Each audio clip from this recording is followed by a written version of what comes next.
Hey everybody, welcome back to another episode of Rides and Rigs. Today we're going to be working on something that I've put off for way too long. Some cooling upgrades on the 6.5 turbo diesel in my 99 Suburban. I've got a new heavy duty water pump here, a new belt that's going to bypass the vacuum pump that we're not using anymore.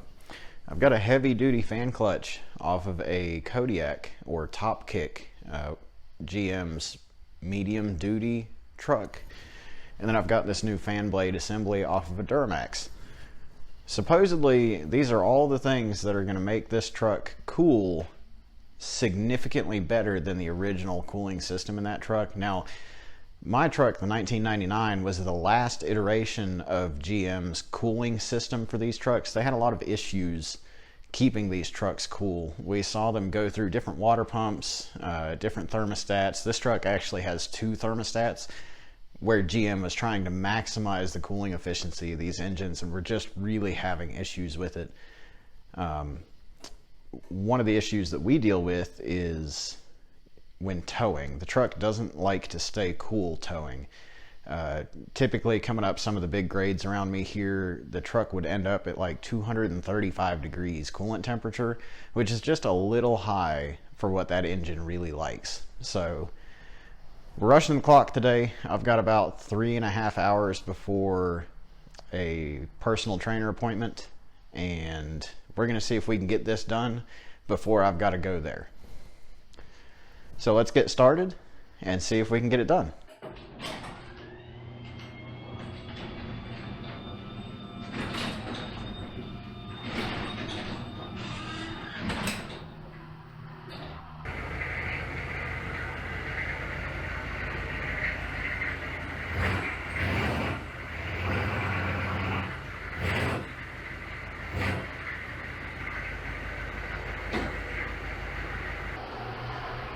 Boy, it sure is a tight fit getting this thing in here. I probably could pull it in a little bit more, but I'd like to have a little bit of room to work over here, and this should be sufficient enough.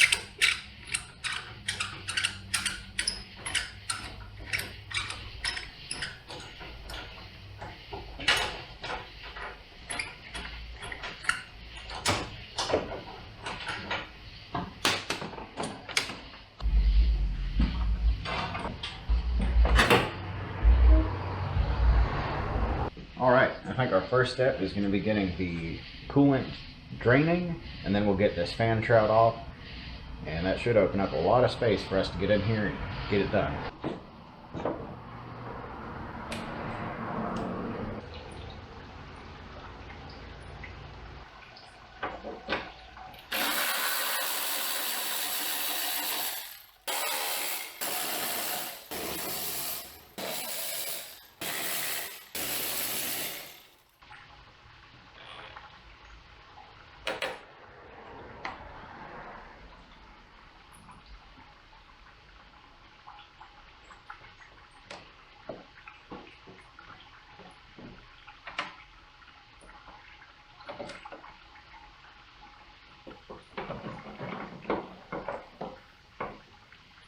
Alright, I've got the coolant draining and making a sufficient mess on the floor.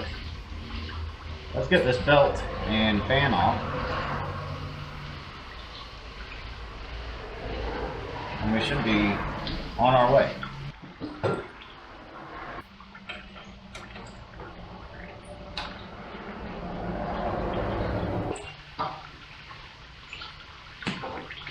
Let's see if we can get this vacuum pump off.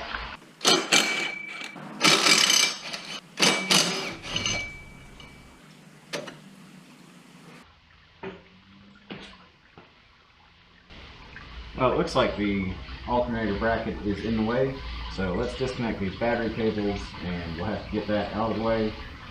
We should be able to take the water pump right off.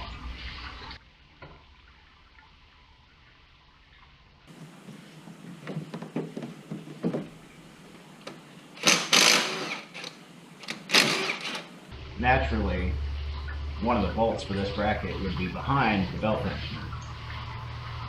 So let's see about getting that off.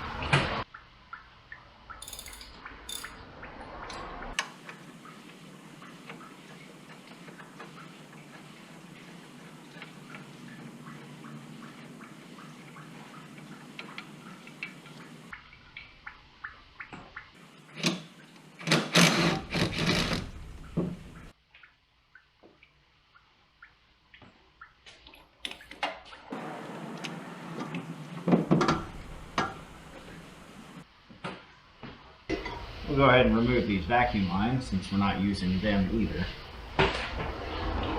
Now we can really get our hands dirty. We'll get this lower radiator hose, the heater hose, and the rest of these bolts for this water pump.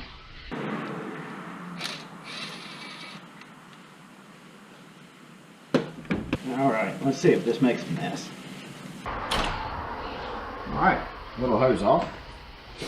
Well, let's see if we can get a water pump off.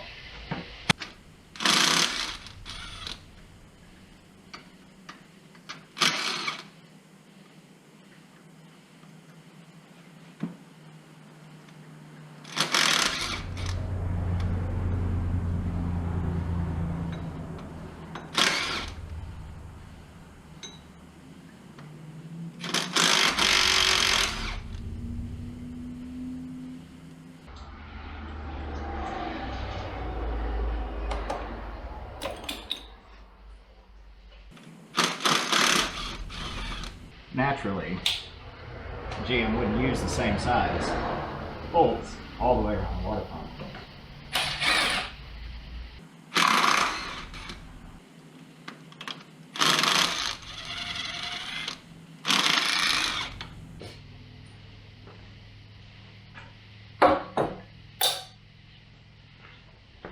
Of course, GM so graciously decided to make the backing plate of the water pump the timing cover. So now we've got to take that off as well.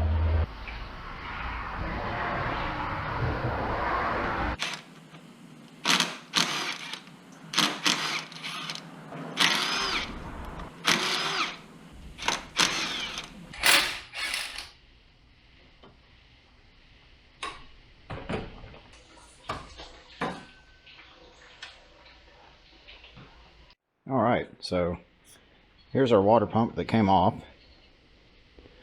and the timing cover. It's a little dirty, so I think when we get it apart we'll go ahead and clean it up a little bit, and then we'll put the new water pump on this plate.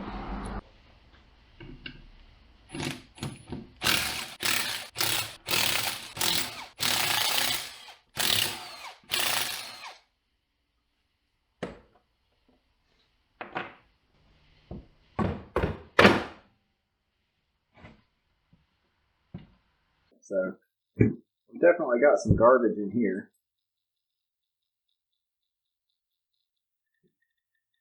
Hopefully this will get us up and running nice and cool. Let's get this plate cleaned up and we'll go from there.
Well, it's not the prettiest thing you've ever seen, but it's good enough for me. Ideally, I would repaint this top section where this paint is flaked off, but this thing's not going to rust out on that truck. Obviously, it's got a little bit of an oil leak, also known as onboard rust preventative. Wipe the face of this water pump clean real quick.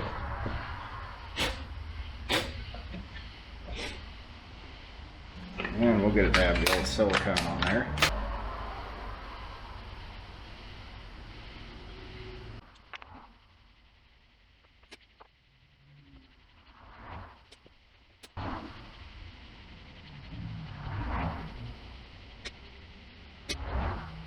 Now you might think that I layered that on a little bit thick, and you're right, I did. But I did that intentionally. Then I only have to do it once.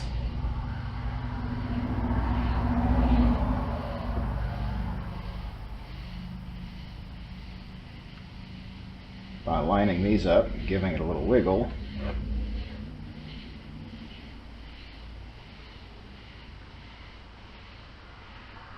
And pulling this plate back off.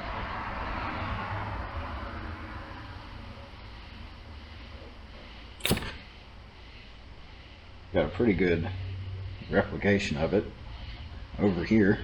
Now I can just go ahead and smear the rest of this.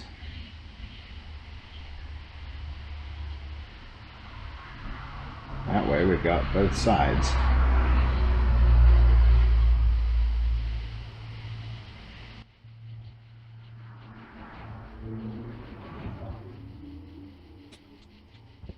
Now I just ease the gasket on here. It'll stick right in place. We don't have to fight with it as we try to put the plate on.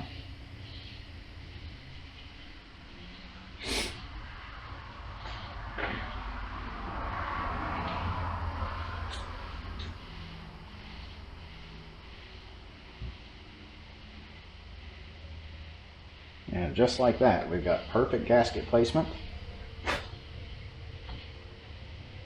And it should seal up just fine.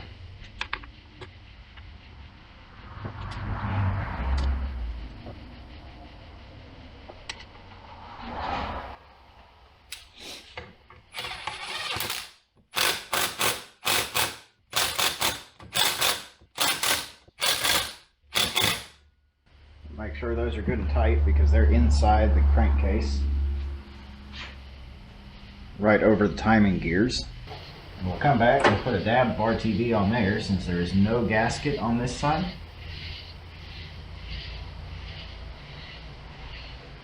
And I think we're going to go ahead and change the thermostats while we've got this area open.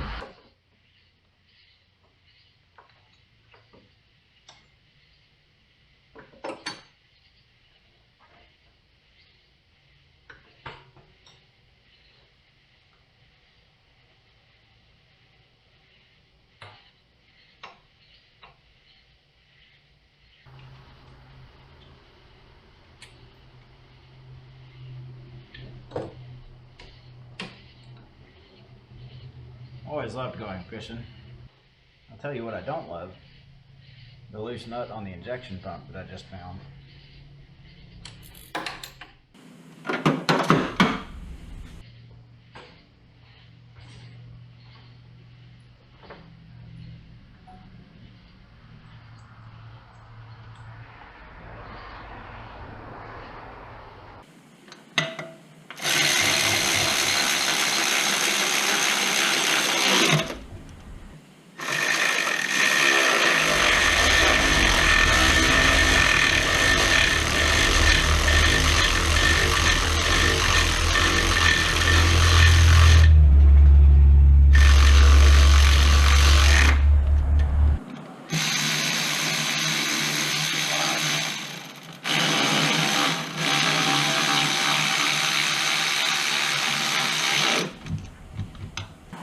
If you've ever found yourself wondering about mechanics' disdain for engineers, it is precisely like the bottom bolts on that thermostat housing.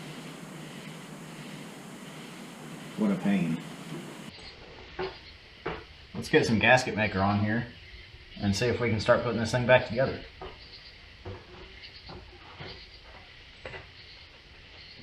When they said heavy duty on this one, boy, they meant it. This sucker's heavy.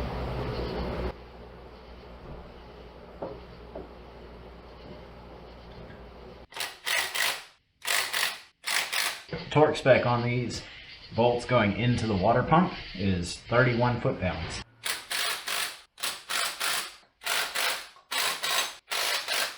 Now we'll just put our hose back on, the bypass hose. We'll put our lower radiator hose on. We'll get our oil filler tube back on. We'll put our alternator bracket back on now. Had I known that the alternator wire was so small, I would have upgraded it while we were in here.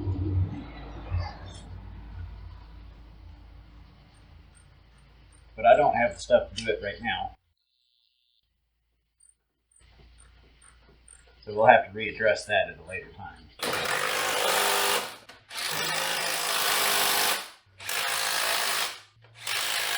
Since this fan spins on, I'm going to go ahead and put the belt on. That way it's not in the way when we're trying to tension the belt. Let's get this tensioner back on.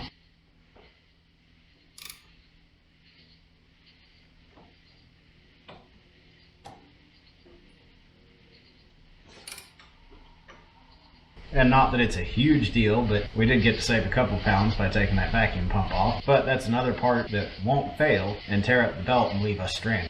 Let's go put the fan together so we can get it put on. Here's our new heavy duty fan clutch and our bigger Duramax fan. Went ahead and got some brand new hardware to put these together.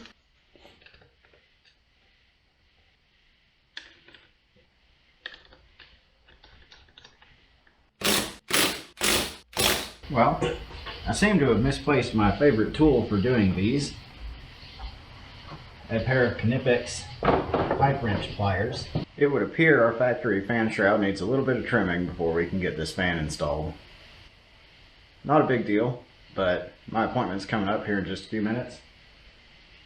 So I'm going to back this thing out, close the door. We'll come back here in a couple hours, pull that lower fan shroud off, do a little bit of trimming, make sure that fits. We'll put it back on, put the fan on, and then check the upper fan shroud. Let's get started again on this thing.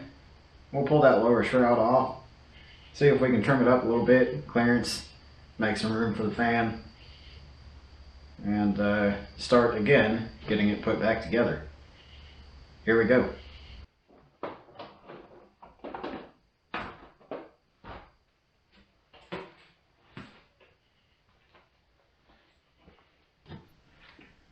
It's not exactly the way I wanted to trim this, but of the options that I've got, I think it's going to be our best bet. So let's see what we can do.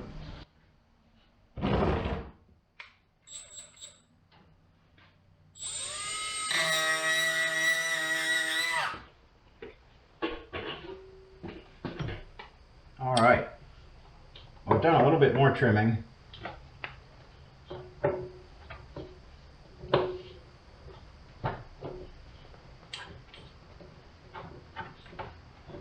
If I can get this thing threaded on, we'll put the upper shroud on.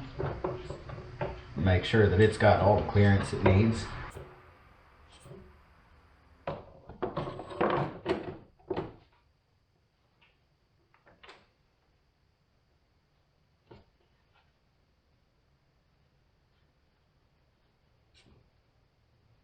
Oh yeah, that looks fantastic.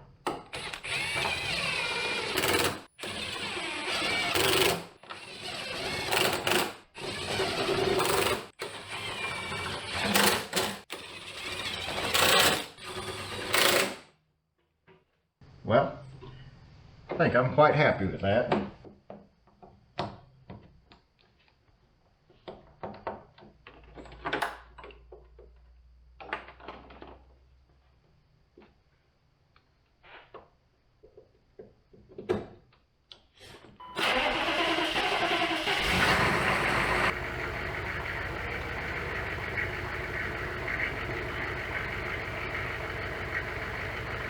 I'm going to check the coolant level.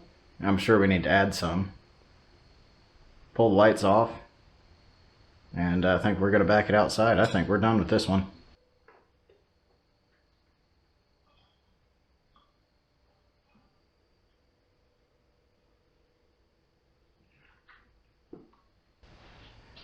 Well, I'm going to pull it out. When it gets a little later in the morning, I'll come back out, fire it up, get it up to temperature, get the thermostats open, and check the coolant again, make sure that we're actually full and properly bled. If you enjoy this content and would like to see more like it, please hit the subscribe button down below. If you would, let me know how I'm doing by leaving a like and a comment. I believe that's going to do it for today, guys. Thanks for watching, and we'll see you next time.